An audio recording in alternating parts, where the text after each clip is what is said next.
Hey, I'm PROFY, and this is my first video, I guess. So, the reason I wanted to start a YouTube channel is because YouTube has always been a part of my life. I used to watch YouTube videos pretty much every day, as long as I can remember. And honestly, I don't know what I would have done in my free time if YouTube didn't exist. If I decided to make animation videos on my channel, it's because I love to draw. I've been drawing since I was able to hold a pencil, but I'm still not that good at drawing. Making animation forces me to do something by myself, in a room, in front of a computer, which is my favorite way to work. I'm way more productive when I do something like that. You may be asking, You just said you liked drawing and working in front of a computer. You didn't say anything about animations. We still didn't learn anything about why you wanted to start an animation channel and not something else. Well, you see, there were two things that I loved doing as a kid during my free time. The first one of them being playing video games. I enjoyed it so much that I wanted to have a job later in life related to video games. But my parents didn't approve.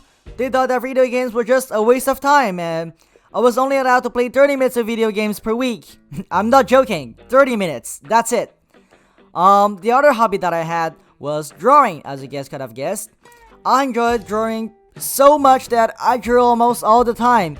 I drew whatever came to my mind. I drew comics, I drew people that I met in real life, object, and I mostly drew Pokemons because I was really into that.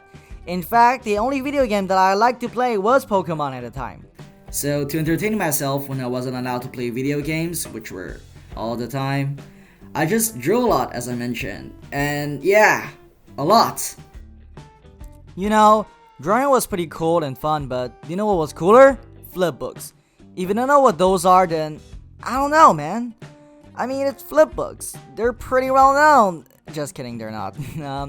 Basically, you would just take a book or a post-it, which is what I used. You would take the edge of it and just draw something. Go to the next page, draw the same thing with a slight difference.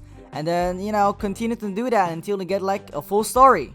Which is literally animations, but on paper and just a little bit more affordable. So let's say you're a kid and you want to do animation, but you don't have enough money or the equipment necessary to do digital animation.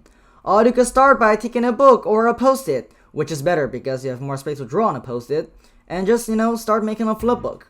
If you really like doing that, then maybe you should ask your parents for the real equipment when it's your birthday or Christmas. If they say no, then you can always save up money by, maybe molding laws or whatever.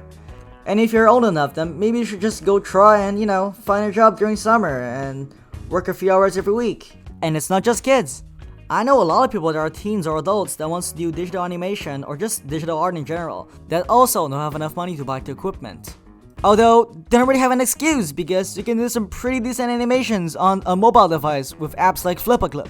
Anyways, as I was saying, I used to make tons of flipbooks during class, especially when the teacher wasn't interesting enough, which was, let's be honest, most of the time. But as there's like no space to draw on those tiny corners and that I was lazy, all my flipbooks were just stickmen. They were fighting each other most of the time. I made so much of them that almost every single one of my school books had an animation on each corner of them.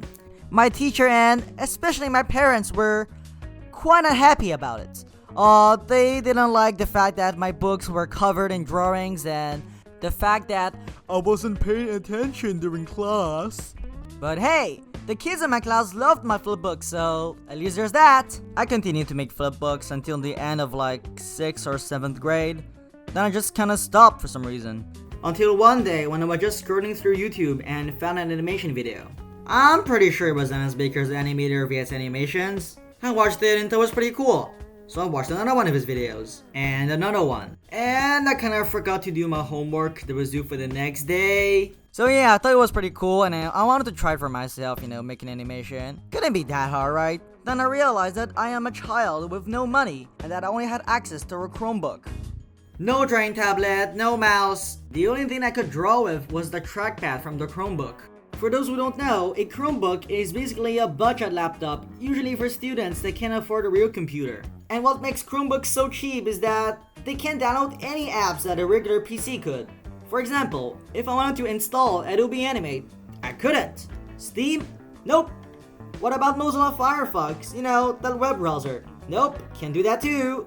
The only thing you could really do was to use Google Chrome, and that's kinda it. Because I had no way to animate with a Chromebook, I just had to be patient.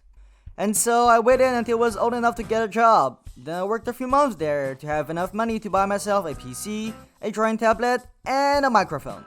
And so here I am. I'm on my way to follow my dreams and to become an unemployed guy who spends all day indoors on the internet. Hey, thank you so much for watching my first video. It took me a very long time to make. Not only because of the animation, but also because I had no idea how Adobe Animate worked. So I had to learn. Took me like several weeks to get a hang of it. And also because of the voice lines. English is my third language, so I had a lot of trouble pronouncing some of the words right. I had to re-record a lot of voice lines like several times. And also because when I first wrote the script, it was like just how the video was gonna be. It was like really boring. It was just like me reading the text. So I had to redo it completely.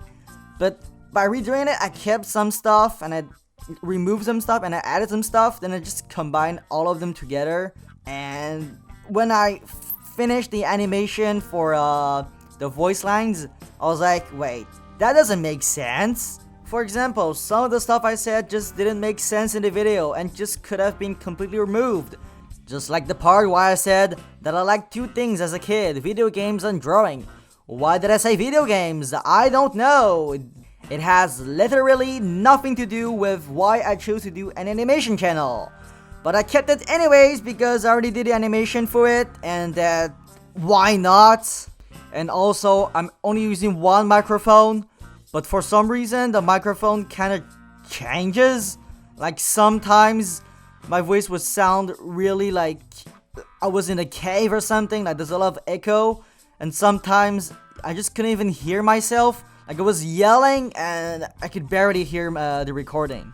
So yeah, if you notice that some voice lines in the video kind of makes no sense or kind of weird, just ignore that. It won't happen again in my future videos, I promise. Which leads to me telling you that my second video is already out, because I decided to make one video presenting my channel and then a normal, just like a regular video that would post normally on my channel to give you an idea what one of my videos would look like. So if you enjoyed this video, go check out my second video that's in the link down below and see if you enjoyed that one. If you like that video too, then please consider subscribing to my channel. It would mean a lot for me who just started doing YouTube.